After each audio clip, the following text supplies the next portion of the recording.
दोस्तों जुगल sir online classes में आपका हार्दिक स्वागत है। आज आपको मैं सभी को जो है DMRC Delhi metro rail corporation limited का जो DMRC का पेपर हल करा रहा हूं। और यहाँ जो मेट्रो का पेपर हल आ रहा है इसका सारा आप देख सकते हो, ये नाम वगैरह सारा देर का डिटेल में अपन बात कर रहे हैं। यहाँ 17 फरवरी 2020 के पेपर की लेटेस्ट की बात कर रहे हैं। और इसके बाद बात करते थे 9 बजे से लेकर 10:30 बजे की शिफ्ट में 1.5 घंटे का पेपर हुआ था। ट्रेड था मेंटेनर ट्रेड, किसका? मेंटेनर ट्रेड का 16 नंबर वाले का। तो यहाँ पर अपन इनका विस्तार से बात करेंगे। ये सारी चीज़ें यहाँ पर गिवन है। मैं DMRC मेट्रो का पेपर हल करा रहे हैं अपन। तो इलेक्ट्रिशियन वालों का है तो अपन इस पर देखिएगा, यहाँ एक एक चीज़ को क्लियर करेंगे लैंग्वेज में सारे में। तो विस्तार से चलते हैं पर क्वेश्चन पर, यहाँ विस्तार से एक एक चीज़ पर। तो देखिए सबसे पहला नंबर का क्वेश्चन आपके कि स्टैटिक, देखिए क्वेश्चन नंबर 1, स्टैटिक प्रेरित विद्युत वाहक बल स्टैटिक इंक्लूड EMF। तो यहाँ पर जो है प्रेरित विद्युत वाहक बल का एक उदाहरण है, मतलब किस में स्थिर विद्युत वाहक बल उत्पन्न होता है। तो आप अच्छी तरह से जानते हो कि ट्रांसफॉर्मर एक क्या है? स्थिर युक्ति है। क्या है? ट्रांसफॉर्मर क्या है? एक स्थिर युक्ति है। और इसमें जो म्यूचुअल इंडक्शन होता है, क्या होता है? म्यूचुअल इंडक्शन, अन्योन्य प्रेरण। जो म्यूचुअल इंडक्शन होता है वो किसके कारण होता है? यहाँ स्थिर के कारण, क्योंकि आप अच्छी तरह जानते हो ये है स्थिर और ये है स्थिर। ट्रांसफार्मर का कोई भी ऐसा भाग नहीं है जो कि गतिमान हो, इसीलिए इसको स्थितिक कहा जाता है। तो परिणाम मित्र होता है इसका, ये आपके ट्रांसफार्मर होता है जो अच्छी तरह से जानते हो। और धारा I और V को क्या करता है? ये चेंज करता है। क्या करता है? चेंज, अर्थात वोल्टेज को अप एंड डाउन करने का भी कार्य करता है। तो ये धारा को बदल सकता है, वोल्टेज को बदल सकता है, परंतु यहाँ पर किसको? पावर को एंड जो है ना फ्रीक्वेंसी को ये चेंज न करता है, मतलब नहीं चेंज करता है। तो ये आपका होता है जिसे परिणाम मित्र कहते हैं, जो म्यूचुअल इंडक्शन के सिद्धांत पर कार्य करता है, जो एक स्थिर युक्ति है। क्या है? स्थिर डिवाइस। क्या है? स्थिर डिवाइस है। क्या है? स्थिर डिवाइस है। ये है ट्रांसफॉर्मर, तो इसका आंसर है ट्रांसफॉर्मर। मोटर आप जानते हो, मोटर का कार्य होता है विद्युत ऊर्जा को यांत्रिक ऊर्जा में बदलना। विद्युत ऊर्जा को यांत्रिक ऊर्जा में बदलने वाली युक्ति आपकी मोटर कहलाती है, जिसका जिक्र अपन यहाँ समझ पा रहे हैं। इसके बाद ही अगर और बात करते हैं तो इसका अगला है यहाँ पर जनित्र। जनित्र के द्वारा अपन क्या करते हैं कि यहाँ यांत्रिक ऊर्जा को, मैकेनिकल एनर्जी को विद्युत ऊर्जा में बदला जाता है। किसमें? विद्युत ऊर्जा में बदला जाता है। ये आपका जनित्र का कार्य होता है जी। सारे के सारे अगर बात करता हूँ, अल्टरनेटर भी जो है आपका यहाँ DC जनित्र का जिक्र होगा। यहाँ अल्टरनेटर को मतलब प्रत्यावर्तक AC जनित्र होता है। इसके द्वारा AC धारा का उत्पादन किया जाता है, DC जनित्र के द्वारा DC का उत्पादन किया जा सकता है। तो यहाँ पर भी जो है ना यांत्रिक ऊर्जा को ही विद्युत ऊर्जा में बदलते हैं। ये चारों के चारों ही फेराडे के इंडक्शन के सिद्धांत पर कार्य करते हैं, इंडक्शन के सिद्धांत पर। लेकिन ये परिणाम मित्र स्थिर युक्ति या म्यूचुअल इंडक्शन के सिद्धांत पर कार्य करता है। बाकी ये सारे जो है इंडक्शन के सिद्धांत पर कार्य करते हैं। उम्मीद है पहला क्वेश्चन आपका क्लियर हो गया। नेक्स्ट नंबर 2 क्वेश्चन पर अगर बात करना चाहेंगे तो ये रहा आपकी स्क्रीन पर एमीटर, मतलब एमीटर को अपन अच्छी तरह से जानते हो धारा मापी भी बोलते हैं। क्या बोलते हैं इसको? धारा मापी। अगर वो यूँ न दे करके यहाँ धारा मापी दे देता तब भी आपको आंसर वही क्लिक करना था। तो एमीटर हो या धारा मापी की रेंज को एक मान प्रतिरोधक का उपयोग करके बढ़ाया जा सकते हैं। तो यहाँ पर अगर इसमें प्रतिरोध का उपयोग करेंगे तो क्या होगा कि इसका जो है किस रेंज के? तो कम मान वाले प्रतिरोधक का, कि यहाँ देखो मध्यम है, अत्यंत उच्च है, निम्न है, उच्च है। तो आप जानते हो कि जितना निम्न प्रतिरोध होगा तो उसकी क्या होगा? मान बढ़ता जाएगा, क्योंकि प्रतिरोध जितना कम होगा उतना ही मीटर जो होगा वो अच्छी गुणवत्ता है, वो उसका मान क्या होता है? बढ़ता चला जाता है। तो निम्न रेंज, तो देखिए निम्न प्रतिरोध का प्रयोग करके उसकी रेंज को बढ़ाया जा सकता है। तो आंसर आपका रहेगा निम्न प्रतिरोध का। तो यहाँ आ जाएगा एमीटर की रेंज को निम्न, क्या लिखेंगे यहाँ? लो, निम्न मान का प्रतिरोध उपयोग करके बढ़ाया जा सकता है। अगर यहाँ ही एमीटर की जगह केवल की जगह वोल्ट मीटर आ जाता, क्या आ जाता है? केवल इसी की जगह क्या आ जाता है? वोल्ट मीटर आ जाता है। क्या आ जाता है? एमीटर की जगह क्या आ जाता है? Volt meter. क्या आता? Volt meter. तो वोल्ट मीटर का अगर जिक्र होता है तो वोल्ट मीटर के स्थान पर क्या कंडीशन हो जाती है आपको मैं क्लियर कर देता हूँ। तो यहाँ अत्यंत उच्च वाला आता, अत्यंत उच्च वाला आता। देखिएगा अगर बात करते हैं तो अत्यंत उच्च मान का, यहाँ इसी की जगह निम्न की जगह क्या आता? अत्यंत उच्च। जितना उच्च होगा उतना ही यहाँ पर इसका क्या करते हैं? प्रतिरोध को बढ़ा करके क्या कर सकते हैं? इसको बढ़ा सकते हैं रेंज को। किसको? रेंज को। तो यहाँ जो वोल्ट मीटर होने पर, लेकिन यहाँ वोल्ट मीटर नहीं है, यहाँ तो वोल्ट मीटर की जगह विभव मापी होता तब भी एक ही बात थी, है ना, पोटेंशियल मीटर होता तब भी एक ही बात थी। तो ये बात ध्यान रखना, दोनों में ही कुछ खास अंतर था जो कि मैंने आपको यहाँ पर बताया है। और यही चीज़ आपको एक और बताता हूँ, इसी में अगर यूँ कह देता वो कि अगर यहाँ जो निम्न की जगह शून्य दे देता तो वो आदर्श हो जाता है। क्या हो जाता था? उसकी दक्षता 100% हो जाती। कितनी हो जाती? 100%। तो वो आदर्श कहलाता। क्या कहलाता? आदर्श, है ना। तो उसको आइडियल कहते हैं। क्या कहते हैं? आइडियल। और अगर यहाँ जो है ना, यहाँ पर शून्य की जगह अनंत हो जाती। क्या हो जाती? अनंत, इन्फिनिटिव। अगर ये वर्ड आ जाता तो फिर अनंत में अब समझते हो कि वो भी आदर्श क्या हो जाता है? आदर्श होता वोल्ट मीटर। क्या होता? Volt meter. और वहाँ पर भी अनंत आ जाता फिर। तो इस तरह से आपको एक एक चीज़ में क्लियर कर रहा हूँ। उम्मीद है बात समझ में आ रही होगी। नेक्स्ट क्वेश्चन आपके सामने ये रहा। देखिएगा आपने यहाँ पर जो छुट्टियों की दिनों में आपको मैं इस तरह से, नहीं तो ये क्वेश्चन मैं आपको बोर्ड पर भी समझाता परंतु समय का अभाव है। दूसरी बात है कि जो स्टूडियो है वो अधूर रह गया है, कोरोना वायरस की वजह से मैं घर से ही ये वीडियो बना करके आपको प्रोवाइड करा रहा हूँ। तो इनको ज़्यादा से ज़्यादा अपने दोस्तों को शेयर करना, जिससे कि मैं आपको सारे के सारे जो भी अब तक के पेपर आए हुए हैं इन सभी को आपको, लेटेस्ट वालों को आपका तक पहुँचा सकूँ इस समय में। ठीक है, बात करते हैं next question. Single phase AC में शक्ति का सूत्र है, AC परिपथ में बात कर रहा है, ये सब पावर का फॉर्मूला पूछ रहा सीधी सीधी बात। तो आपको पता अच्छी तरह से याद होगा। तो सिंगल पेज AC के लिए आता P बराबर क्या आता? VI cos theta. यही ये AC के लिए, केवल किसके लिए? AC। अगर ये DC के लिए आ जाता तो क्या होता? P बराबर क्या होता है? V और I ओनली, V और I ओनली ये होता। तो ये AC के लिए दिया गया है ना। तो AC के लिए क्या, AC में ये वाली वेव होती, तो इसमें क्या होता है? कोस आ जाता। क्या आ जाता? कोस थीटा आ जाता। तो पहला नंबर का आंसर। जबकि DC में P बराबर V आया था, क्योंकि DC का मान क्या रहता है? यूनिटी रहता। पावर फैक्टर क्या रहता है? यूनिटी रहता, इकाई रहता है। जबकि AC का मान पर बदलता रहता है, क्योंकि AC वह राशि है जिसका मान और दिशा समय के अनुसार परिवर्तनशील होता रहता है, जबकि DC का मान हमेशा नियत रहता है। समझ गए बात को? तो ये चीज़ आप देख ही पा रहे हो। तो इस तरह से जो कंडीशन है आप क्लियर कीजिएगा। नेक्स्ट अगला क्वेश्चन आपके सामने ये आपकी स्क्रीन पर देखिएगा। यहाँ पर आपको जो है क्वेश्चन दिया गया है उसको ध्यान से देखो। ये इंग्लिश में भी है तो उससे परेशान होने की ज़रूरत आपको नहीं है। इंग्लिश हो या हिंदी हो, उससे कोई भी परेशानी आपको नहीं होनी चाहिए, जहाँ तक ये मेरा मानना है। तो देखो, विद द इंक्रीज का मतलब बढ़ाना, इन द रेजिस्टेंस, है ना, there is an increase in the temperature then such ये रजिस्टर इज कॉल्ड। तो यहाँ पर आपको ये देखना है कि ये क्या कह रहा है कि किस, यहाँ पर ध्यान देकर, इंक्रीज का मतलब होता है बढ़ाना, और बढ़ाने की बात करते हैं तो यहाँ यही चीज़ ये बोल रहा। हिंदी में इसका जो अर्थ होगा वो समझ लो, जिससे कि आपको इंग्लिश में की वजह से समस्या का, परेशानी का सामना न करें। प्रतिरोध बढ़ाने के साथ तापमान भी बढ़ता है।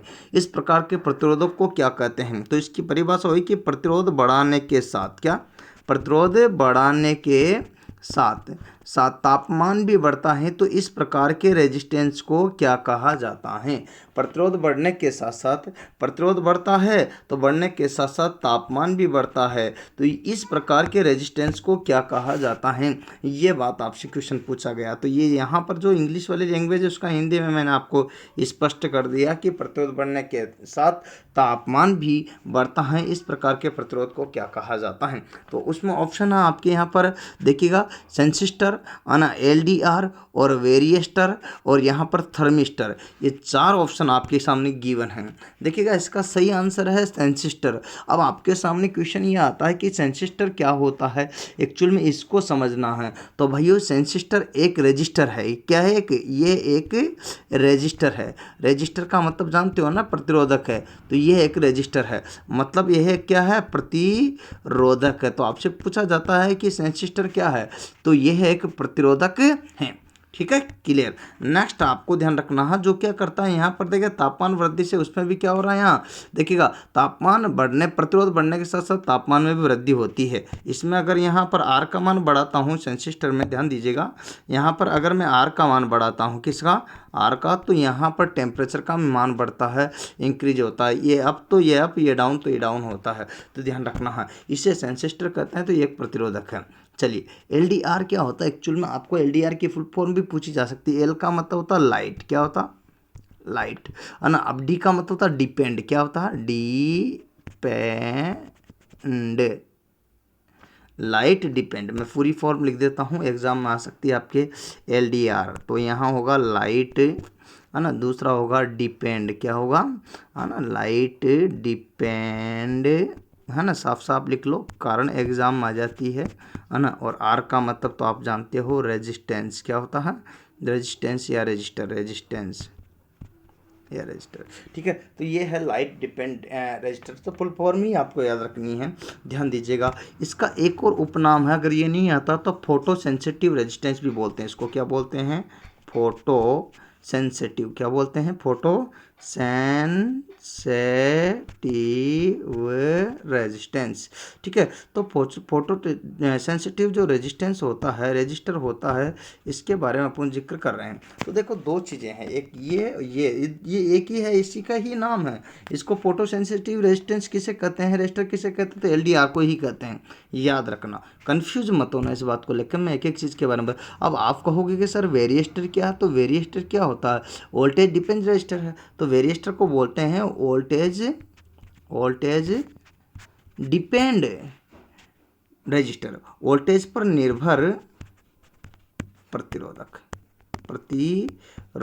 हैं ये, मतलब वोल्टेज पर निर्भर प्रतिरोधक है। कौन कौन है, वेरिएस्टर। अब बचा कौन सा, थर्मिस्टर। थर्मिस्टर क्या एक सॉलिड स्टेट युक्ति है, तो सॉलिड स्टेट का मतलब होता है ठोस, है ना, टेम्परेचर सेंसिटिव डिवाइस है, तो ठोस, है ना, ठोस, है ना। यहाँ पर बात कीजिएगा ताप ताप ताप सेंसिटिव डिवाइस है, युक्ति है, डिवाइस का मतलब होता है युक्ति। तो यहाँ ऑप्शन से आपसे पूछा जाता है कि थर्मिस्टर क्या, solid state temperature sensitive device है, तो ये याद रखना। तो इस तरह से आपसे कोई भी क्वेश्चन आ जाए तो इनमें से आपको याद रखना, तो सेंसिटिव इसका आंसर हो जाएगा। चलिए नेक्स्ट क्वेश्चन आपके सामने ये रहा आपकी स्क्रीन पर, तो अगले क्वेश्चन पर अपन चर्चा करते हैं। तो आ जाता है, देखिए ध्यान से देखना, वाइंडिंग में प्रत्येक स्लॉट, देखिए क्वेश्चन देखो 5वें नंबर का, गौर से देखना, ये लीजिएगा क्वेश्चन नंबर 5, वाइंडिंग में प्रत्येक स्लॉट में केवल एक कुंडली साइड वन कोयल साइड होती हैं, तो ये रहा आपका। तो यहाँ पर देखो, ध्यान से देखना है इस बात को, तो इस तरह से क्लियर कीजिएगा। पहला, तो वाइंडिंग में प्रत्येक स्लॉट में केवल एक कुंडली साइड होती हैं, तो आपको ध्यान रखना है यहाँ, तो इसका आंसर होगा एकल परत वाली, तो एकल परत, क्योंकि यहाँ पर क्या दिया गया है, एक कुंडली साइड, तो कौन सी परत वाली होगी, सिंगल लेयर, कौन सी होगी, सिंगल लेयर होगी। तो एकल परत वाली या इकहरी परत वाली, इसको यूँ भी बोल सकते हैं, इकहरी परत वाली भी कह सकते हैं। तो ये दोनों की दोनों ही चीज़ें आपको समझना है, यहाँ पर क्लियर करना है, साफ साफ आपको समझ में आना चाहिए। अगर कोई चीज़ आपको समझ में नहीं आए तो पूछ लेना होगा, क्लियर कर लेना होगा। तो एकल लेयर वाली परत की अगर बात करते हैं, तो एकल परत वाली मतलब एकल लेयर की ही अगर बात करते हैं, तो यही चीज़ है जो कि आपका इसका सही आंसर है। कारण आपको मैं बताता हूँ, स्पष्ट देखिएगा, यहाँ पर जो एकल लेयर या इकहरी परत वाली जो है, इस प्रकार की वाइंडिंग में प्रत्येक खांचे में केवल कितने में, प्रत्येक खांचे में, प्रत्येक जो खांचा है, स्लॉट है, प्रत्येक खांचे में केवल एक ही कॉइल का पार्श्व साइड स्थापित किया जाता है। मतलब जो कॉइल का जो पार्श्व होता है, जो साइड होती है, वो केवल कौन सी होती है? एक ही होती है। वो किस में होती है? एकल वाली में। दो वाली में दो होती, तीन वाले में तीन, और सेकेंडरी वाले में सेकेंडरी होता। इस तरह से होता है, जिसके अपन यहाँ पर जिक्र कर रहे हैं। तो मैं आपको बता देना चाहता हूँ। तो अब इस यहाँ पर देखिएगा, अगर बात करते हैं तो इसी क्रम में अगर एक चीज़ और देखी जाए तो एकल परत वाली की एक विशिष्ट बात और है। इस प्रकार स्टेटर या आर्मेचर की कॉइल में कुल संख्या, तो स्टेटर और आर्मेचर की कॉइल में कुल संख्या जो होती है वो खांचों की संख्या के ठीक आधी होती है। जितने खांचे होते हैं ना, जैसे मान लीजिए खांचों की संख्या यहाँ 2 है, तो यहाँ उसकी आधी रहेगी। तो ये आपको ध्यान रखना, खांचों की संख्या से क्या रहेगी यहाँ पर कॉइल। देखिए आर्मेचर में कॉइल की कुल संख्या जो है, कुल संख्या खांचों की संख्या के ठीक आधी होती है। तो यहाँ पर जितने खांचे रहेंगे 2 है, तो यहाँ आधी जो होती है वो कॉइल की यहाँ पर 1 होगी। इस टाइप से कुल जो संख्या है उनकी आधी होगी। यहाँ 4 है तो 2, यहाँ 8 है तो यहाँ 4, तो इस टाइप से जो हो उसकी क्या होगी? आधी होगी। तो इसकी परिभाषा भी यही बनती है। एकली वाली बात करते हैं तो एकल की वही कंडीशन आती है। तो यहाँ पर स्टेटर या आर्मेचर की कॉइल की कुल संख्या खांचों की संख्या से ठीक आधी होती है। जितने खांचे बने हुए हैं, स्लॉट की बात करते हैं तो ये स्लॉट की ठीक क्या होती है? स्लॉट से क्या होगी? आधी होगी। 1/2 आधी होगी। तो ये चीज़ आपको ध्यान रखना। अब यहाँ पर देखिएगा कॉइल की कुल संख्या होगी तो क्या होगी? तो यहाँ यूँ समझ सकते हैं कि कॉइल की कुल संख्या, बात समझना, कुल संख्या, बात समझिए। कॉइल की कुल संख्या जो होगी 1/2 खांचों की आधी, यूँ समझ सकते हो, खांचों की आधी। अब कॉइल की कुल संख्या 1/2 खांचों की आधी होगी। तो ये आपके यहाँ पर हो जाएगी, जिसका जिक्र अपन यहाँ पर कर रहे थे। तो यही चीज़ है जिसका अपन जिक्र कर रहे हैं। तो आपको देखना है कि यहाँ किस तरह की क्या क्या कंडीशंस हो रही है यहाँ पर। और दोहरी वाले की बात करते हैं तो ये यहाँ डबल वाली आ जाती है। दोहरी परत वाली वाइंडिंग में स्टेटर या आर्मेचर की कॉइल की कुल संख्या खांचों की कॉइल की संख्या की क्या होती है? बराबर होती है। तो कॉइल की कुल संख्या जो आएगी यहाँ पर, कुल संख्या, वो अगर बात करते हैं तो खांचों की कुल संख्या के बराबर होती है। तो यहाँ बराबर खांचों की संख्या की, ये दोनों चीज़ें इसमें बराबर होती है। तो याद रखना, खांचों की कुल संख्या के क्या होती है? इक्वल होती है, बराबर होती है, ध्यान रखिएगा। ओके, तो इस तरह से अपन यहाँ समझ सकते हैं। तो ये एक एक चीज़ का क्लियर कर रहे हैं। अगर और आगे बात करते हैं तो इस तरह की जो कंडीशन है, अगला क्वेश्चन आपके सामने देखिएगा, यहाँ पर क्लियर करते हैं। ये रहा, ये न्यूमेरिकल सवाल है जो कि आपके लिए ध्यान रखना है, इजी है, लेकिन आपको थोड़ा सा ध्यान से देखोगे तो आपको समझ में आएगा। 750 वाट ऑब्लिक यहाँ पर दिया गया है 250 वोल्ट के एक आयरन को 90 मिनट की अवधि तक, कितने मिनट? 1.5 घंटे की अवधि, 90 मिनट की अवधि के लिए इस्तेमाल किया जाता है ना। तो इसमें इसमें होने वाली ऊर्जा की वे की गणना कीजिए। तो यहाँ ये ऊर्जा खपत पूछ रहा है। अब ऊर्जा खपत ये पूछ रहा, तो ऊर्जा वे पूछ रहा, तो ऊर्जा वे का फॉर्मूला आप सबको ही याद होगा। तो ऊर्जा वे अगर बात करते हैं तो खपत, तो ऊर्जा एनर्जी, देखिए ऊर्जा खपत या वे, बात एक ही है। और ऊर्जा वे का फॉर्मूला आप सभी को अच्छी तरह से ही आता है, जो कि आप जानते हो। तो ये होता है वाट घंटा बटा 1000, राइट। ये होता वाट घंटा, वैसे KWH में आता, याद होता आपको, KWH में तो किलो हट जाता, उसकी जगह यहाँ नीचे क्या आ जाता? 1000। तो शॉर्ट में आप समझिएगा तो यहाँ आता है वाट हावर्स बटे यहाँ 1000।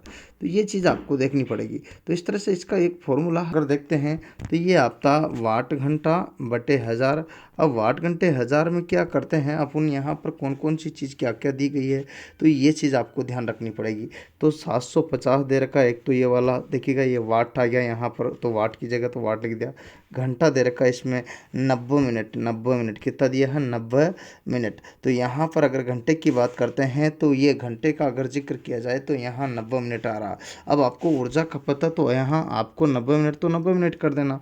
ऊर्जा खपत ज्ञात करनी है तो आपको ऊर्जा प्रति किलोवाट घंटे में आती है, मिनट में दिया गया, तो यहाँ नीचे तो 1000 का 1000 आ ही जाएगा, इंटू में आपके 60 आ जाएगा, जिससे कि क्या होगा कि आपके देखिएगा ध्यान देना है कि इस तरह की कंडीशन आपके यहाँ पर बन जाएगी। अब इसको काटने पर आपको जो प्राप्त होगा, यहाँ इसको आराम से काट दीजिएगा और इसको काटने पीटने के बाद जो आपको प्राप्त होगा वो कंडीशन क्या आएगी, तो यहाँ पर 1 पॉइंट देखिएगा कितना होगा, यहाँ 1.1125 kWh। ये ज़रूरी नहीं है 1.1 kWh, या फिर इसकी जो यूँ आ सकता है 1.125 यूनिट, क्या आ सकता है, यूनिट, इसकी जगह यूनिट भी आ सकता है, या फिर BOT आ सकता है, क्या आ सकता है ना, BOT, तो बोर्ड ऑफ ट्रेड यूनिट भी आ सकता है। तो ये यहाँ पर एक ही बात है, तो यह इकाई आ सकता है, क्या आ सकता है, इकाई, तो एक ही बात है, तो ये बात रखना है। इसका आंसर किसी भी तरीके से पूछा जा सकता है, तो इसमें कुछ नहीं करना था, इन दोनों को डाल देना। अब मिनट में आया था तो इसको घंटे में बदलना था, 160 का भाग दे दिया था आपने और इसके बाद अपने को प्राप्त हो गया था। ठीक है, चलिए बाकी अपन बात करते हैं आगे इसी में ही। नेक्स्ट क्वेश्चन ये रहा 7वें नंबर का, और 7वें नंबर क्वेश्चन की है JFET को ट्रांजिस्टर भी कहा जाता है। JFET को ट्रांजिस्टर भी कहा जाता है। अगर बात करते हैं तो JFET क्या होता है, इसको ट्रांजिस्टर भी कहते हैं।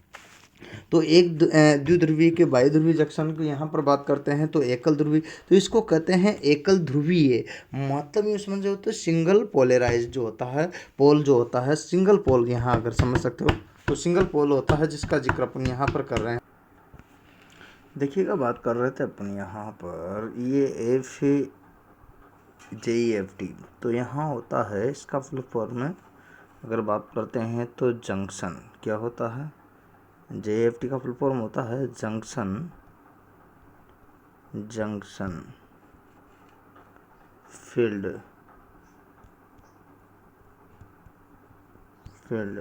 Effect transistor.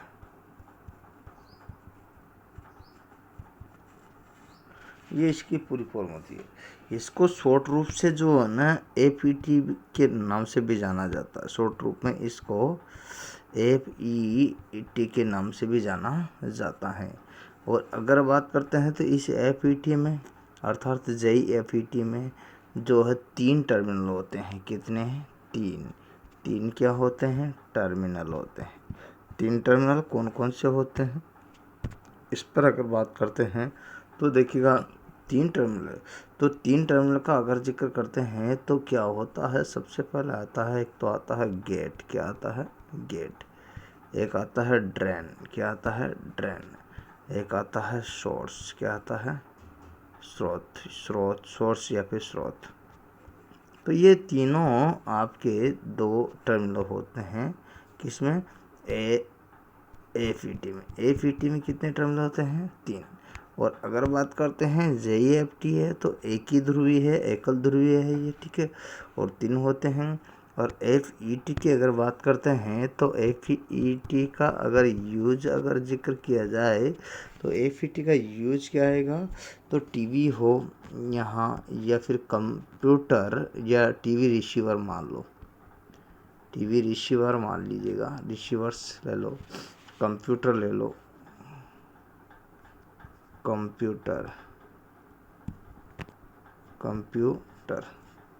कंप्यूटर ले लो, ऑसिलोस्कोप ले लो जिसे दोलित्र कहते हैं, दोलित्र ले लो, या फिर अपने यहाँ आदि में जो है इसका पावर एम्प्लीफिकेशन के लिए किया जाता है, पावर एम्प्लीफिकेशन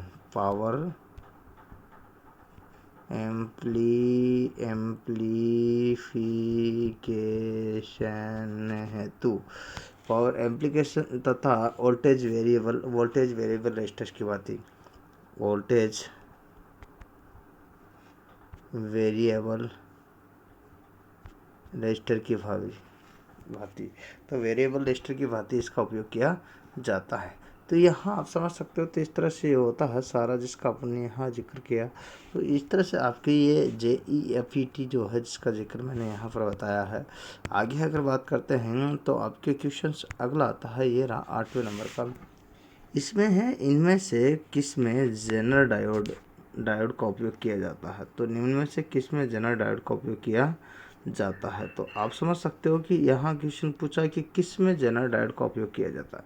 जेनर का मतलब होता है ZN, और यहाँ वोल्टेज रेगुलेटर में जो है जेनर डायोड का उपयोग किया जाता है। एक्चुअल में जेनर डायोड आपके ये तो समझ लीजिएगा कि एक डायोड का सिंबल है।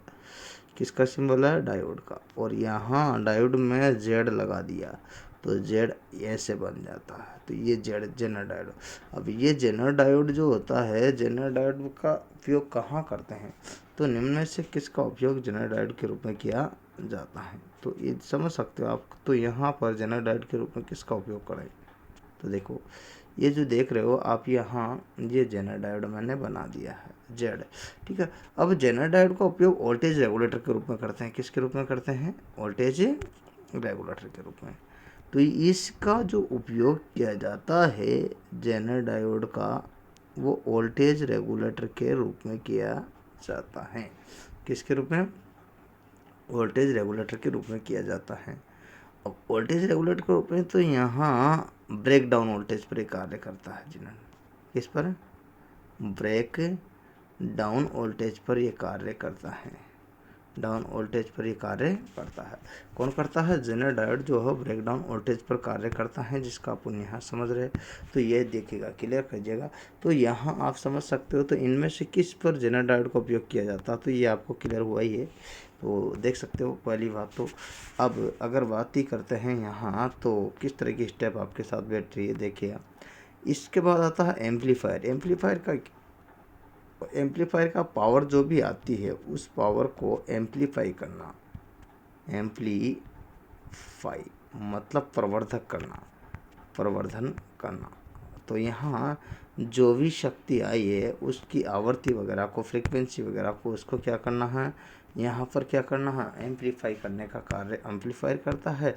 दिष्टकारी का क्या कार्य हुआ? यहाँ दिष्टकारी का कार्य होता है AC को DC में बदलना। ये आपके रेक्टिफायर का कार्य होता है। किसका? रेक्टिफायर का कार्य AC को DC में बदलने का कार्य रेक्टिफायर का होता है, जिसे दिष्टकारी कहते हैं, ठीक है। हम जिसे रिज्युकारियों की संज्ञा भी दी जाती है। रिज्युकारी क्या बोलते हैं? दिष्टकारी को रिज्युकारी, या फिर एक परिशोधक का नाम भी इसी को ही दिया जाता है। दिष्टकारी को एक परिशोधक भी कहा जाता है, याद रखना। चलिए आगे बात करते हैं। तो फिल्टर परिपथ भी आपका आता है। तो फिल्टर में जो है ये इलेक्ट्रॉन्स का है, यहाँ R और L और C का प्रयोग करते हैं। रेजिस्टेंस, इंडक्टेंस और कैपेसिटेंस का इनका प्रयोग किया जाता है। तो इसमें RLC परिपथ बना करके एक फिल्टर परिपथ प्रयोग में लाया जाता है, जो इस टाइप की जो है DC अपन को स्पंदित DC धारा जो प्राप्त होती है, इस DC को क्या करते हैं? ये इस टाइप की ये DC है, मान लीजिए ये इसको DC प्राप्त हुई है। अब इस DC को ये AC में बदलता है। किसको बदलता? DC को शुद्ध, AC में नहीं, शुद्ध। यहाँ पर इसको क्या करता है? शुद्ध करने का कार्य करता है। तो स्पंदित इसको बोलते हैं, स्पंदित। स्पंदित का मतलब होता है पल्सेटिंग। स्पंदित DC को शुद्ध DC में, तो यहाँ ये बोल सकते हो पल्सेटिंग। DC को शुद्ध DC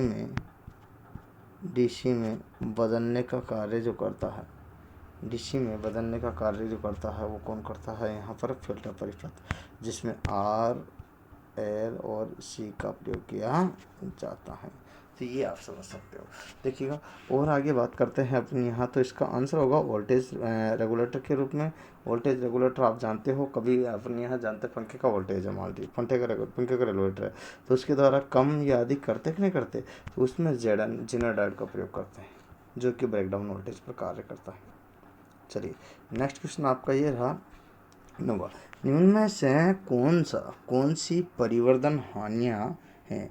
निम्न में से कौन सी परिवर्तन हानियाँ हैं? तो यहाँ पर आपको ये देखना है कि कौन सी जो हानियाँ हैं वो परिवर्तन हैं, और यहाँ उसी का ही अपन जिक्र कर रहे हैं। तो कौन सी हानियों को अपन क्या बोलते हैं? परिवर्ती। परिवर्ती का मतलब यहाँ यूँ समझिएगा कि बदलने वाली। परिवर्तन होने वाली, मतलब वेरिएबल। वेरिएबल का मतलब है यहाँ परिवर्ती हानियाँ, और परिवर्ती का मतलब है यहाँ घटने बढ़ने वाली, घटती बढ़ती हो, मतलब इंक्रीज होती रहती हो या घटती बढ़ती रहती हो, तो परिवर्ती हानियाँ हैं। ये चीज़ आपको देखना। चलो अब आपको बताना कि भंवरधारा हानियाँ, चलिए। क्षेत्रीय हानियाँ, चलिए। ताम्र हानियाँ, ताम्र हानियाँ आपके परिवर्ती हानियाँ हैं। कोर हानियाँ नहीं। ये सारी की सारी जो हानियाँ हैं, ये जो है आपके अपरिवर्ती हानियाँ, अर्थात इन्हीं को ही लौह हानियाँ कहते हैं, और इनको अपरिवर्ती कहते हैं। क्या कहते हैं? ये सब अपरिवर्ती हानियाँ हैं। तो पहली, दूसरी और चौथी, तीनों की तीनों ही अपरिवर्ती हानियों के अंतर्गत आती हैं। चाहे इसमें लौह हानियाँ होता तब भी अपरिवर्ती के अंतर्गत। परिवर्ती हानियों की बात करते हैं तो ताम्र हानियाँ ऐसी हानियाँ हैं जो आई के मान के अनुसार, ये आई धारा के मान के अनुसार, किसके मान के अनुसार? धारा के मान के अनुसार परिवर्तन होती रहती हैं, परिवर्ती होती रहती हैं, बदलती रहती हैं। तो ये आर्मेचर यहाँ पर जो है ना, ताम्र हानियाँ ऐसी है। अब आर्मेचर में तांबे की जो वाइंडिंग की होती है तो वो भी आपके यहाँ आएगी, ताम्र हानियाँ भी आएगी। आपको तो पता ही है यहाँ पर अगर कॉपर की बात करते हैं तो हानियों का मात्रक होता है डब्लू और सी। डब्लू सी बराबर होता है ना, एच बराबर आई स्क्वायर आर टी के रूप में। तो आई स्क्वायर है ना, आई स्क्वायर आर क्या होता है? आई स्क्वायर आर। ये आपके तो धारा के वर्ग किसके रूप में? धारा के स्क्वायर है ना, तो धारा के वर्ग के रूप में। तो इस हिसाब से आप लिख लीजिएगा डब्लू सी बराबर होता है आई स्क्वायर आर के रूप में। तो धारा के वर्ग के रूप में जो है ये परिवर्ती हानियाँ, अर्थात आर्मेचर या ताम्र हानियाँ या आर्मेचर या कॉपर हानियाँ जो है बनती है। यदि धारा का मान दोगुना कर दिया जाए या चौगुना कर दिया जाए तो यहाँ आर जो है नियत रहता है, मान लीजिए तो यहाँ इकाई रहता है। तो धारा का मान दोगुना कर दिया जाए तो चौगुना कर दिया जाए तो उत्पन्न हानि क्या होगी? तो 4 × 4 का स्क्वायर बराबर 16 गुना कितनी हो जाएगी? 16। तो धारा के वर्ग के अनुपात में हानियाँ उत्पन्न होती है। यह वेरिएबल हानियाँ हैं जो कि यहाँ पर ताम्र या फिर आर्मेचर हानियाँ होती हैं। चलिए नेक्स्ट क्वेश्चन आपके सामने ये रहा। अगला क्वेश्चन देखिएगा यहाँ। तो ये रहा, आप देखते ध्यान से देखना है यहाँ पर किस टाइप का क्वेश्चन और क्या है। तो लैंप होल्डर से छोटे उपकरणों के लिए आपूर्ति लेने के लिए इनमें से किसका उपयोग किया जाता है? तो इनमें से किसका उपयोग करते हैं? लैंप से छोटे उपकरणों की आपूर्ति लेनी है, मतलब क्या करना है? छोटे उपकरणों की आपूर्ति लेनी है। तो इनमें से किस उपकरण का उपयोग किया जाता है? किसका उपयोग करेंगे अपन? होल्डर का। तो याद रखना है आपको कि होल्डर क्या होता है, तो और सीलिंग रोज क्या होता है, सॉकेट क्या होता है। इसका आंसर होगा आपको कि छोटे उपकरण आपूर्ति है, तो यहाँ पर आएगा आंसर एडॉप्टर लैंप होल्डर। अब एडॉप्टर लैंप होल्डर होता क्या है? एक्चुअली में एडॉप्टर क्या होता है देखिएगा, यहाँ पर बात करते हैं लैंप होल्डर से लैंप तथा अन्य किसी कार्य के लिए संयोजन प्राप्त करने हेतु एडॉप्टर का प्रयोग करते हैं। किसका? एडॉप्टर का। अब यहाँ पर लैंप होल्डर से लैंप तथा अन्य किसी कार्य संयोजन के लिए, कोई भी लैंप होल्डर से लैंप तथा अन्य किसी कार्य के संयोजन के लिए, संयोजन मतलब कनेक्शन के लिए है ना, संयोजन के लिए यहाँ पर किसका प्रयोग करते हैं? एडाप्टर का प्रयोग करते हैं, प्रयोग किया जाता है। अगला आता है लैंप होल्डर। तो यहाँ लैंप होल्डर क्या होता है? वैद्युतिक परिपथ में जो लैंप संयोजित किया जाता है, उस लैंपों को संयोजन के लिए, लैंप के संयोजन के लिए, तो लैंप संयोजन के लिए जो प्रयोग करेंगे तो वो आपका आता है लैंप होल्डर। और एडाप्टर जो होता है लैंप होल्डर से लैंप तथा अन्य किसी भी कार्य के संयोजन को एडाप्टर कहते हैं। ठीक है, अगला आपको समझना है, मैं यहाँ पर एक एक चीज़ का जिक्र करने की कोशिश कर रहा हूँ जिससे कि आपको कोई चीज़ अधूरी है। मान लीजिए सॉकेट है, तो सॉकेट किसे कहेंगे? आप अच्छी तरह से जान सकते हो यहाँ की सॉकेट सचल अथवा घेरूली उपयोग में वैद्युतिक उपकरणों को विद्युत सप्लाई प्रदान करने वाली उपयुक्ति।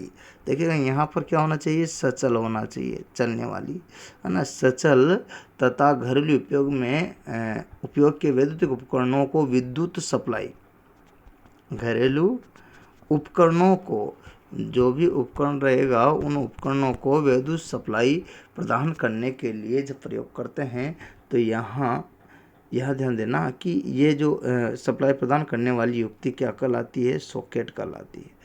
अब आपके सॉकेट क्लियर हो गया तो सीलिंग रोज बच गया बाकी। तो सीलिंग रोज क्या होता है, तो यहाँ होल्डर का मैंने बता ही दिया आपको। सीलिंग रोज क्या होता है, तो सीलिंग रोज का अगर जिक्र करते हैं तो सीलिंग फैन, ट्यूबलाइट तथा पेडेंट आदि में विद्युत सप्लाई प्रदान करने के लिए, देखिए सीलिंग, इसको बताता हूँ। सीलिंग फैन क्या था, सीलिंग फैन यहाँ पर मान लो, या ट्यूबलाइट आ जाएगी, ट्यूबलाइट, ठीक है, या फिर अपना पेडेंट होल्डर,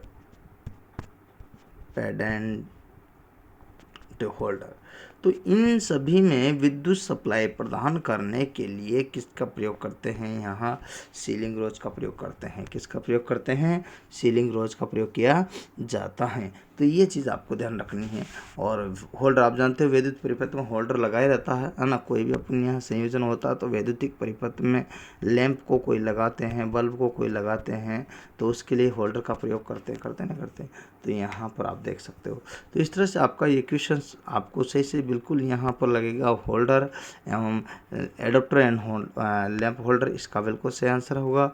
अब आपका क्वेश्चन है नेक्स्ट आपके लिए कि क्वेश्चन नंबर 11, निम्नलिखित में से कौन सा विकल्प, ध्यान देना, निम्नलिखित में से कौन सा विकल्प निर्वात की सापेक्ष चुंबकशीलता को दर्शाता है। निर्वात की सापेक्ष चुंबकशीलता, तो देखिएगा निर्वात में सापेक्ष चुंबकशीलता होती है इकाई। क्या होती है, इकाई। और इकाई आपका यहाँ पर बिल्कुल सही आंसर है। तो इकाई जो है निर्वात की सापेक्ष चुंबकशीलता है, जो कि इकाई का मतलब होता है यूनिटी, और यूनिटी का मतलब होता है एक, और एक का मतलब होता है एकक, और एकक का मतलब होता है इकाई, राइट। तो आंसर जो है इसका इकाई होता है। क्या होता है, इकाई। यहाँ भी दे रखा है लेकिन है हेनरी प्रति मीटर दे रखा है, जबकि यहाँ आप ध्यान रखना। तो सबसे पहला आपको ये ध्यान रखना पड़ेगा यहाँ पर कि क्या होगा। अब देखिएगा यहाँ पर अगर आगे आता है तो निम्न से किसकी चुंबकशीलता, सापेक्ष चुंबकशीलता जो है निर्वात में। अब कौन सा वर्ड दिया है इसमें, निर्वात में। अगर निर्वात में नहीं होता तो बात अलग थी। तो निर्वात के लिए जो दिया गया वो आपको यहाँ पर वही चीज़ बताने। तो किसी भी माध्यम में चुंबकशीलता उस माध्यम की सापेक्ष, उस माध्यम की वायु की सापेक्ष बल रेखाओं की संचालन सापेक्ष चुंबकशीलता को अपन बात करते हैं, तो यही है। और अगर बात की जाए तो ये यहाँ और यहाँ में क्या अंतर है, क्योंकि यहाँ मात्रक है। क्या है, मात्रक है। जबकि चुंबकशीलता मात्रक नहीं होता तो चुंबकशीलता क्या होती है, मात्रकहीन होती है। तो क्या यहाँ पर देखना, चुंबकशीलता का मात्रक क्या होता है, यहाँ कोई मात्रक नहीं होता। अतः चुंबकशीलता मात्रकहीन होती है, इसीलिए इसका आंसर ये लिया गया, इसीलिए इसका आंसर ये नहीं लिया गया, याद रखना। ओके, तो इस तरह से एक एक चीज़ आपको ध्यान रखना है, और वही चीज़ मैं आपको यहाँ पर क्लियर कर रहा हूँ। आगे ये बहुत सारे लड़कों ने क्वेश्चन गलत किया है, ये याद रखना आपको। अधिकतर जो क्वेश्चन जो है ये 12वें नंबर का क्वेश्चन अधिकतर लड़कों के गलत हुआ है। ISO, यहाँ ISO का मतलब लड़कों ने समझा है, क्या समझा है, याद रखना। ISO का मतलब समझा है इंडियन स्टैंडर्ड ऑर्गेनाइजेशन। भैया ये आंसर दिया है, ये तीसरे नंबर का आंसर जिसने भी दिया है इंडियन स्टैंडर्ड ऑर्गेनाइजेशन, तो ये गलत दिया। और आप लोग सदी अधिकतर ये है, क्योंकि इंडिया के लिए तो ब्यूरो ऑफ इंडियन स्टैंडर्ड आ गया है, ठीक है। और अगर आता तो वहाँ पर जो है ना ISI आता, तो इंडियन स्टैंडर्ड इंस्टीट्यूट आता। अगर यहाँ इंडिया के लिए आता तो IS आता, जिससे इंडियन स्टैंडर्ड इंस्टीट्यूट आता। तो भारतीय मानक संस्थान जिसकी स्थापना 1969 में हुई थी, ये अगर देता तो ISI आ जाता, तब तो आप कर सकते थे। और यहाँ अगर करते हो तो यहाँ ISI की जगह ब्यूरो ऑफ इंडियन स्टैंडर्ड दे रखा, तो ये आ जाता। लेकिन लड़कों ने ये किया जो कि गलत हुआ उनके, तो ये करते ही गलत हो गया। दोस्तों इसका आंसर ये नहीं है। एक्चुअल में ISO का पूरा नाम होता है यहाँ इंटरनेशनल, क्या होता है, यहाँ इंटरनेशनल, कौन सा नहीं, इंटरनेशनल ऑर्गेनाइजेशन या इंटरनेशनल ऑर्गेनाइजेशन फॉर स्टैंडर्डाइजेशन, ठीक है ना। इंटरनेशनल ऑर्गेनाइजेशन फॉर स्टैंडर्डाइजेशन जो है इसका ये है पूरा नाम, मतलब अंतर्राष्ट्रीय है। तो ये चौथे नंबर का आंसर है, जो बहुत कम लड़कों ने किया है, लड़कों ने ज़्यादातर इसको किया है, जो गलत हुआ है। अधिकतर का आंसर आपको ये ध्यान होना चाहिए, क्योंकि इसके लिए मैंने आपको बता दिया ISI होना चाहिए, तब तो आपका ये हो जाता। तो वो भी ये नहीं होता, इंडियन स्टैंडर्ड इंस्टीट्यूट होता, क्या होता, संस्थान। ओके, तो ये बहुत ही गलती हुई है, याद रखना है। यहाँ ये अमेरिकन स्टैंडर्ड एसोसिएशन है, यहाँ पर ये ब्यूरो ऑफ इंडियन स्टैंडर्ड है, तो यहाँ ध्यान रखने की बात है, तो आपको क्लियर करना है। इस तरह से बच्चों ने गलत किया है और वो गलत हुआ है उनके, तो याद रखिएगा। इस टाइप के मैं छोटी छोटी बातें बता रहा हूँ, परंतु मोटी है, जो आपको ध्यान रखना है। और अगर बात ही करते हैं यहाँ इस तरह से जो कंडीशंस आपकी आती है कि ISI होता क्या है, तो यहाँ पर देखिएगा इंडियन स्टैंडर्ड ऑर्गेनाइजेशन जो है इसकी स्थापना की अगर बात करते हैं तो 23 फरवरी की बात है, 23 फरवरी 1947 में जो है 1947 में यहाँ इसकी स्थापना हुई थी। किसकी, यहाँ पर बात करते हैं ISO की जो स्थापना हुई थी, जिसका अपन जिक्र तो राष्ट्रीय मानक संस्थान बोलते हैं इसको, क्या बोलते हैं, राष्ट्रीय मानक संस्थान। और बात करते हैं नेक्स्ट क्वेश्चन, इनमें से किससे बचाने के लिए भू संपर्कन की आवश्यकता होती है। एक्चुअल में भू संपर्क कर क्या है, तो एक सुरक्षा युक्ति है, सीधी सीधी बात बताना आपको कि ये एक सुरक्षा। आपसे पूछा जाता है कि अर्थिंग क्या है, तो आपको ध्यान देना है कि अर्थिंग क्या है, एक सुरक्षा युक्ति है, एक सुरक्षा युक्ति है जिसका अपन जिक्र कर रहे हैं, जिसे अर्थिंग कहते हैं, जो मानव जीवन की सुरक्षा करती है। किससे करती है, ये चीज़ आपको ध्यान रखनी है। तो यहाँ बिजली के झटके से मानव जीवन की सुरक्षा करने का या खतरे से बचाने के लिए अर्थिंग किया जाता है, तो ये आपको क्लियर कर लेना होगा, ठीक है। चलिए नेक्स्ट अगर बात करते हैं, तो ये बात भी आपको क्लियर हो गई है। आगे इसी क्रम में अपन बात कर रहे हैं, ठीक है। अब देखिएगा चालकों के, यहाँ पर ये आएगा नहीं, चालकों के तापमान से, अभिधारण लोडिंग से, वोल्टेज उतार चढ़ाव से, ये सारों से ये कार्य नहीं करता, केवल बिजली की मानव जीवन सुरक्षा करने का कार्य ही अर्थिंग करती है। और ये एक सुरक्षा युक्ति है ना। यहाँ फ्यूज तार आ जाता तो वो फ्यूज तार आता, अगर मान लीजिए क्या था, फ्यूज आता, तो फ्यूज जो है यहाँ पर क्या, परिपथ की सुरक्षा युक्ति होता, किसकी होता, परिपथ की, अपनी नहीं, परिपथ की सुरक्षा युक्ति होता। तड़ित चालक आता था, तड़ित परिरक्षक, क्या था, परिरक्षक भी बोलते हैं, तो वो आता है ना। तो भी आपको ध्यान रखना कि वो जो है ना अपने आकाशीय बिजली से सुरक्षा करता, किससे, आकाशीय बिजली से सुरक्षा करता अपनी, ठीक है। अगर बात करते हैं तो ये चीज़ है रिले ट्रांसफार्मर की आंतरिक सुरक्षा युक्ति वैसे है ना। तो इन चीज़ों को अपन समझ सकते हैं, तो आंसर आपका बिल्कुल सही है, इसमें बिजली के झटके सुरक्षा प्रदान करना, तो ये खतरा कम करना, ये है। नेक्स्ट क्वेश्चन आपके सामने ये रहा, आपको देखना है कि तुल्यकाली मोटर में अवमंदन वाइंडिंग का प्रयोग किस लिए किया जाता है। तो तुल्यकाली जो मोटर होती है उसमें अवमंदन वाइंडिंग का उपयोग किस लिए करते हैं। तो तुल्यकाली मोटर में अवमंदन वाइंडिंग का प्रयोग किया। अवमंदन का मतलब होता है, पहली बात तो डैम्पिंग, क्या होता है ना। और सिंक्रोनस मोटर है, और सिंक्रोनस मोटर की अगर जिक्र करते हैं तो तुल्यकाली मोटर में अवमंदन वाहिनी का उपयोग कहाँ करते हैं, तो ये चीज़ आपको देखनी पड़ेगी, ठीक है। तो यहाँ अगर बात करते हैं तो इसका आंसर है तुल्यकाली मोटर को स्टार्ट करने के लिए, तुल्यकाली मोटर को स्टार्ट करने के लिए अवमंदन वाइंडिंग का उपयोग करते हैं, डैम्पिंग वाइंडिंग का उपयोग किया जाता है ना। तो देखिएगा यहाँ पर ये सारे जो रीजन हैं, यहाँ पर शतकुंडल फिरकुंडल टेम्प बनाने के लिए, मोटर की दक्षता में वृद्धि करने के लिए, परिक्षेत्र में उत्तेजित करने के लिए, ये सब रॉन्ग है। केवल जो है तीसरा, तुल्यकाली मोटर को स्टार्ट करने के लिए डैम्पर वाइंडिंग के प्रयोग में लाई जाती है ना। तुल्यकाली मोटर और जो अपना होता ना क्या नाम से अल्टरनेटर, उसमें भी डैम्पर वाइंडिंग का प्रयोग करते हैं, लेकिन यहाँ जो इसका यूज करते हैं केवल तुल्यकाली सिंक्रोनस मोटर में, तो इसमें जो है ना इसको स्टार्ट करने के लिए ही इसका यूज़ किया जाता है। आपको एक और बात बता देना चाहता हूँ कि तुल्यकालिक मोटर जो होती है इसको ये जो सिंक्रोनस मोटर है ना सेल्फ स्टार्ट नहीं होती है। तो सेल्फ स्टार्ट नहीं होती है, परिणाम स्वरूप सेल्फ स्टार्ट करना है इसको, ये सेल्फ स्टार्ट क्या है नहीं होती है। अब जब नहीं होती सिंगल वाली भी नहीं होती, सिंगल फेज भी नहीं होती, कौन सी सिंगल फेज भी सेल्फ स्टार्ट नहीं होती है ना, 3 फेज सेल्फ स्टार्ट जरूर होती है। यस यस यस है ना। बात करते हैं तो यहाँ सिंक्रोनस मोटर जो है जिसका अपन जिक्र कर रहे हैं, यहाँ पर सिंक्रोनस मोटर का अगर जिक्र करते हैं तो ये क्या होगी क्या नहीं होगी इसके बारे में अपन को ध्यान देने की है। तो सिंक्रोनस मोटर में अपन को ध्यान देना है कि इसको सेल्फ स्टार्ट बनाना, क्या बनाना, सेल्फ स्टार्ट है ना, सेल्फ स्टार्ट बनाना, क्या बनाना, सेल्फ स्टार्ट। तो यहाँ स्वचालित बनाने के लिए, सेल्फ स्टार्ट बनाने के लिए यहाँ इसमें जो विधियाँ प्रयोग में लाई जाती है वो 4 विधियाँ होती है। कितनी, 4 में सबसे पहले डीसी मोटर द्वारा, कौन सी, किसके द्वारा, डीसी मोटर के द्वारा, ठीक है, डीसी मोटर के द्वारा भी इसको सेल्फ स्टार्ट बनाए। पोनी मोटर, पानी नहीं पोनी मोटर के द्वारा भी जो है इसको सेल्फ स्टार्ट बनाया जाता है। 2 तो ये होगी। इसके बाद तीसरे नंबर की फोनी मोटर के बाद आता है इसको सेल्फ स्टार्ट बनाने के लिए, है ना, देखिएगा सेल्फ स्टार्टिंग द्वारा, किसके द्वारा, सेल्फ स्टार्ट द्वारा, सेल्फ स्टार्ट द्वारा, तो इसका भी यूज करते हैं। चौथे नंबर का आता है यहाँ पर डैम्पर वाइंडिंग द्वारा, डैम्पर वाइंडिंग द्वारा। तो वाइंडिंग द्वारा, डैम्पर का मतलब वही अवमंदन आ गया, तो अवमंदन कुंडली द्वारा। तो यहाँ आपके वही आ गई ये अवमंदन कुंडली और ये तुल्यकालिक मोटर।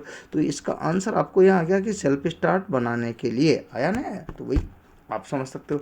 तो ये इसका कार्य हो गया। तो अब आपको क्लियर हो गया होगा कि किस तरह से किसका कहाँ कैसे यूज किया जा रहा। मैं नेक्स्ट क्वेश्चन आपके लिए लाया हूँ 15 नंबर का। रोटर के पर पहुँचने पर अब केंद्रीय स्विच स्टार्टिंग वाइंडिंग को अब वियोजित कर देता है। देखिएगा यहाँ पर रोटर के पर पहुँचने पर अब केंद्रीय स्विच स्टार्टिंग वाइंडिंग को वियोजित कर देता है। तो यहाँ पर आपको ध्यान रखना है, ये अपकेंद्रीय मतलब होता है यहाँ सेंट्रीफ्यूगल, और सेंट्रीफ्यूगल मतलब जो होता है ये सेंट्रीफ्यूगल है ना, सेंट्रीफ्यूगल स्विच। ये सेंट्रीफ्यूग जो स्विच होता है ना, तो 75% गति के बाद इसको ऑफ कर देना चाहिए। अब इसमें मुझे ये बताना है कि वियोजित, ऑफ का मतलब होता है वियोजित। अब कितने पर यहाँ पर रोटर के 75%, अब 75 तो यहाँ पर भी नहीं है, यहाँ पर भी नहीं है, ये रहा ना 75 से 80 के बीच में, बिल्कुल ये सही है। अतः 75 से 80 गति प्रतिशत प्राप्त करने के बाद सेंट्रीफ्यूगल स्विच क्या कर देता है, इसको ये क्या कर देता है, वियोजित कर जाता है या हट जाता है, दूर हो जाता है। तो ये इसकी गति है। तो ध्यान रखना है यहाँ पर यही है। तो यही चीज़ अपन यहाँ इसका जिक्र कर रहे हैं, तो ये वियोजित कर देता है। अतः ये चीज़ आपको क्लियर हो गई होगी। तो उम्मीद है सारी की सारी चीज़ें आपको मैं यहाँ पर समझा रहा हूँ। अच्छा, मैं आपको यहाँ पर 15 15 15 15 15 15 देखिएगा, यहाँ पर बात करना है 15 15 15 15, यहाँ पर ध्यान रखना 30 45 60 और 75। यूँ समझिएगा कि मैं 75 थ्योरी के जो क्वेश्चन हैं वो आपको यहाँ टोटल 120 आए थे, उसमें से थ्योरी के जो 75 क्वेश्चन हैं वो हल कराऊंगा। और उस 75 में से मैं 15 15 के तो पहला वीडियो आएगा 15 का, सेकंड वीडियो यहाँ पर फिर 15 का, थर्ड वीडियो 15 का, फोर्थ वीडियो, ऐसे मैं पूरे के पूरे पेपर हल कराऊंगा, जिससे कि ज़्यादा जो बड़ा वीडियो ना होता तो अपलोडिंग में असुविधा नहीं होती है। अतः इस कोरोना वायरस के समय में आपको इस तरह से जो है पर डे क्लास प्रोवाइड कराने की कोशिश करूँगा। तो दोस्तों जुड़े रहो और अपने दोस्तों को इसे ज़्यादा से ज़्यादा शेयर करो, जिससे कि मैं आपको घर बैठे एक क्लास पूरी की पूरी प्रोवाइड करा रहा हूँ। कुछ लड़के कह रहे थे कि सर जो है आप जो है पहले की तरह पूरी क्लासें नहीं डाल सकते, तो दोस्तों डाल रहे हैं, लेकिन कुछ पेन ड्राइव में डाल दी है, पेन ड्राइव कोर्स में डाल दी है, कुछ जो है ना ऐप के माध्यम से आपको प्रोवाइड करा रहे हैं, कुछ चार्जेबल है, कुछ निःशुल्क है। पूरी की पूरी क्लासें आपको हूबहू मिल चुकी है, लेकिन ये हो कि रूप बदला उनका। तो मैं मेरी तरफ से सारी क्लासों को बना चुका हूँ। फिर भी अगर आपको कोई चाहिए तो आप चार्जेबल पेन ड्राइव के माध्यम से या फिर ऐप के माध्यम से आप प्राप्त कर लेंगे। तो मैं कोरोना वायरस के बाद में ऐप लॉन्च करूँगा जो आपको मिल भी जाएगा, इसलिए। और फिर भी एवरीडे आपको इस टाइप की जो सॉल्व्ड पेपर में डाल रहा हूँ, जो कि आपका सॉल्व्ड यहाँ रहेगा, तो उसका आंसर सहित आपको मिल जाए तो आपको परेशान होने की ज़रूरत नहीं पड़े। तो दोस्तों आपको अगर ये अच्छा लगे तो अपने दोस्तों को इसको ज़्यादा से ज़्यादा लाइक के लिए बोलना, किसके लिए, लाइक के लिए, और शेयर कराने के लिए बोलना, और सब्सक्राइब के लिए बोलना। धन्यवाद होगा। आज के लिए इतना ही, फिर मिलेंगे नेक्स्ट वीडियो के साथ में। जय हिंद, जय भारत, वंदे मातरम। धन्यवाद।